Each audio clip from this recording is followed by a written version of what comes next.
The question on everyone's mind going into the show, will FTR finally capture the World Tag Team titles that they've been wanting to for so long for their second time in their career, or will their careers go up in smoke at the beholderly hands of the Guns? And while we are on the road to Double or Nothing, what does this show have for us? Let's find out. What's going on, guys? Boss Up 6 here, back to another video, and today I'm here to do my AEW Dynamite from Long Island, New York. Yeah, besides a couple moments, this show wasn't really worth note, which is kind of the theme going with AEW. Now, there were some cool moments, and there was a pretty damn good announcement for once by Tony Khan, and not trolling us. Besides that, the matches didn't really amount to anything.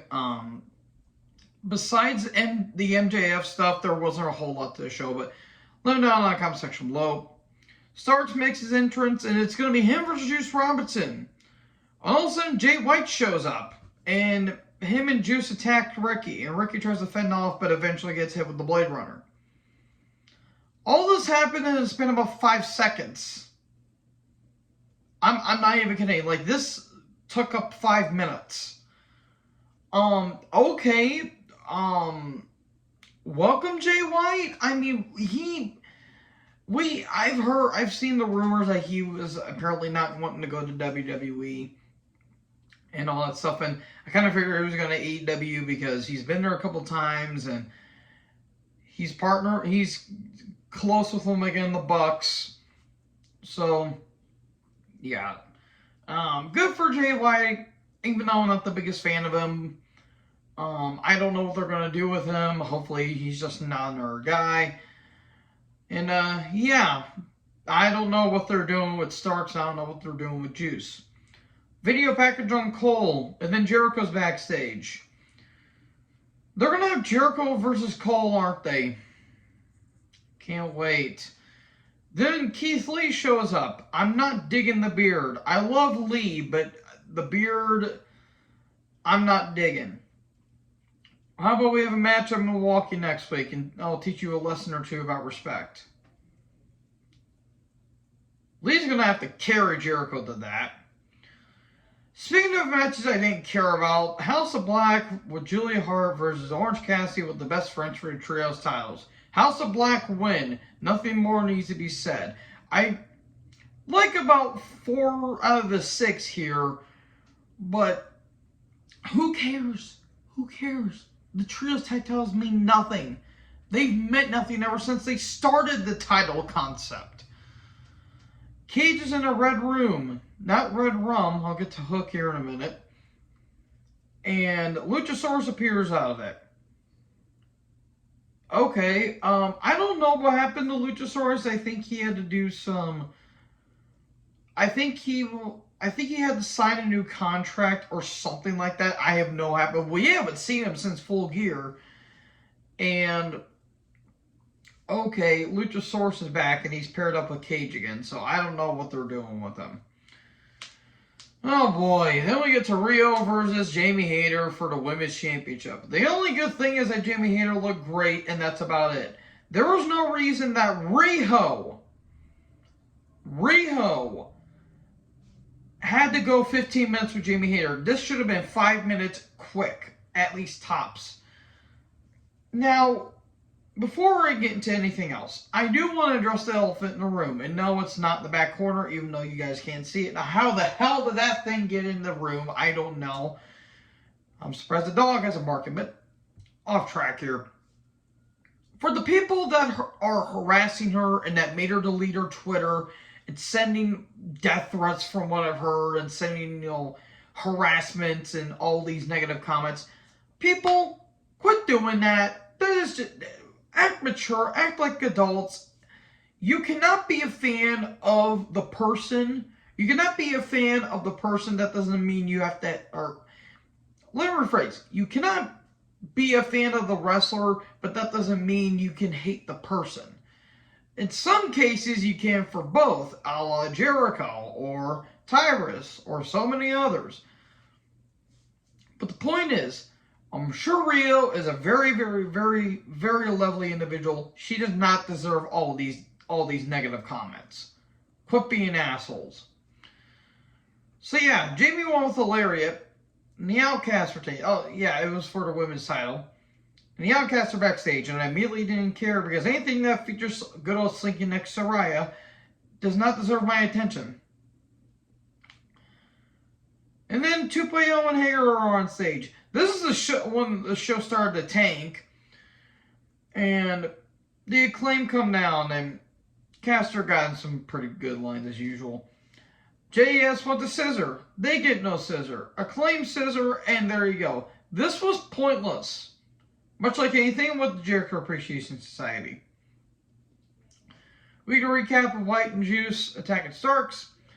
Then here comes the saving grace of all, our Lord and Savior, MJF comes down. It's MJF Day, and he gets a special entrance, and he starts doing karaoke. This was great, what I put down. He was singing Pennies from Heaven by Arthur Johnson, which was great. This is one of the best segments AEW has done, even though it did go on a bit. And I'll get to the criticism here in a bit. But MJF's just having a blast with this. And then the mayor and the city key is there, and people are booing him. And he's like, show Mayor Joe some respect and all that stuff. He talks about Jungle Boy, Darby Allin, and Sammy. And then the mayor leaves. And then MJF says, it's story time. And he says, I was born with ADHD. And he said that Miss Benedict was a teacher of his and always kind of criticized him. And he said, you know, at the end of the day, or end of the year, Miss Benedict asked why my grades are so low. How did your grades drop? And he said 2 words, professional wrestling. And, you know, Miss Benedict kind of scolded him for that. And he says, whatever you do, don't be like Miss Benedict, a stupid bitch. That was great. And then this one to kind of get a little messy. MJF is going up for all the instruments and all that stuff, and a symbolist screws up, and MJF kind of scoffs at him, and it's Jungle Boy, and he attacks MJF, and he got booed because Long Island, because, you know, MJF homeboy, and, you know, they have a pull apart, and the belt's in the middle of the stage, and Sammy shows up. He's about to have a match. And he grabs the title, and he starts, you know, raising above his head, and he posing with it, and he just shoves it into MJF. Sammy took on Commander. I don't know much about Commander, but I have seen a little bit of his stuff in AAA, and I think he's in CMML. CMLL, not CMML. CMLL. He's fine. And he showed some pretty good stuff here. Jungle Boy was watching backstage, and Darby was in the rafters. It wasn't bad. I just don't care about Sammy. And in the end, GTH, Sammy wins. Tony's in the ring.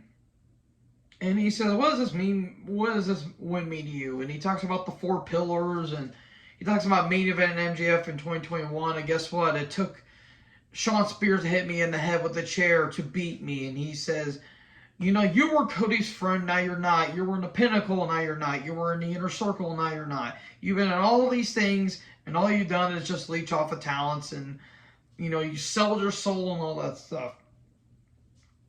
I will be honest, this was at least a serviceable Sammy promo, but then again, it really wasn't that great. He was just coming off more of a douche. He says, boo me, love me all you want, I'll be champion by the end of Double or Nothing. Then anyways, Hook took on Ethan Page with Matt Hardy for the FTW title. I respect Matt's career. No. Just no. I'm willing to bet he's in a lot of pain because of all the stuff he's done to his body. Hook was over, as always. Ethan's treated like a goof for almost no reason, but then again, he kind of made himself a goof by doing that invisible karate match or whatever the hell that was during the pandemic era. We get a twist of fate to Ethan.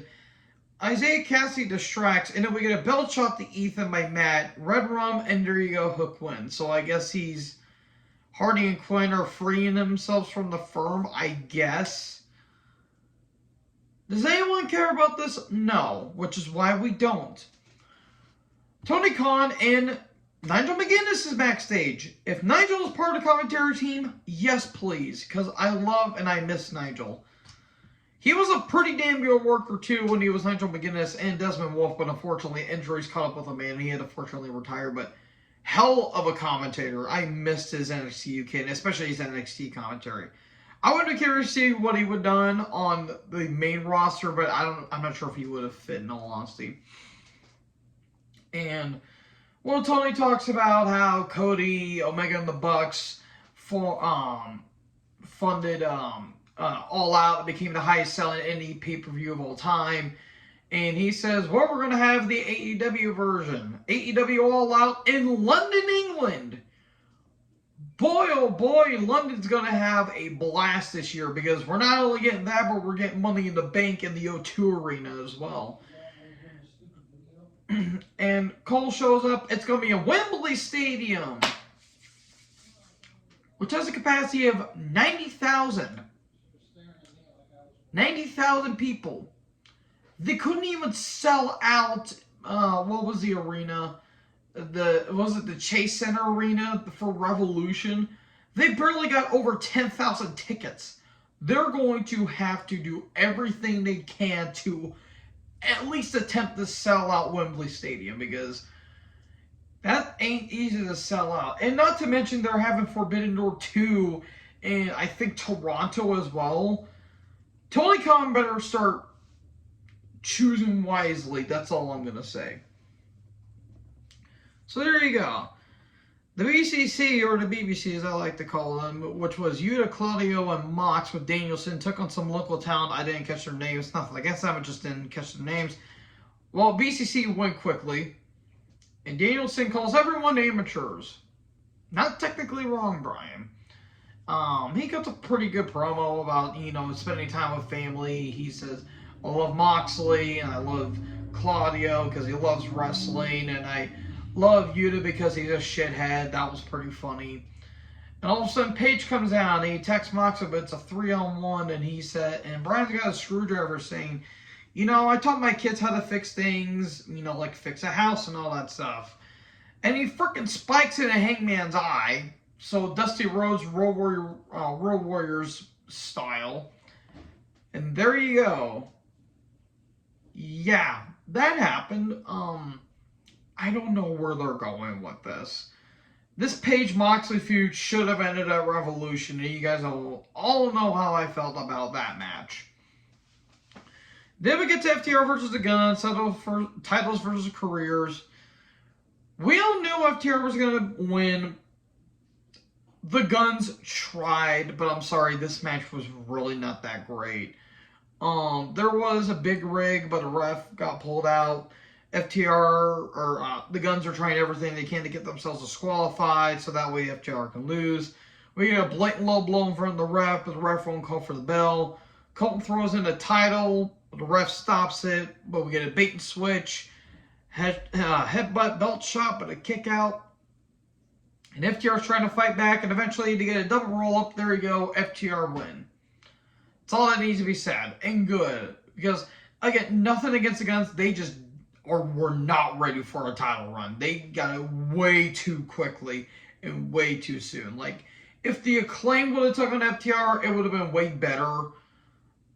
I'm glad FTR tag champions. Where do we go from here? So, yeah, that's basically it, folks. AEW was just kind of there for the most part. So, let me know in the comment section below what you guys thought about the show. Make sure you guys leave a like, leave a comment, tap that big red subscribe button, tap the bell so when I upload, you will be notified.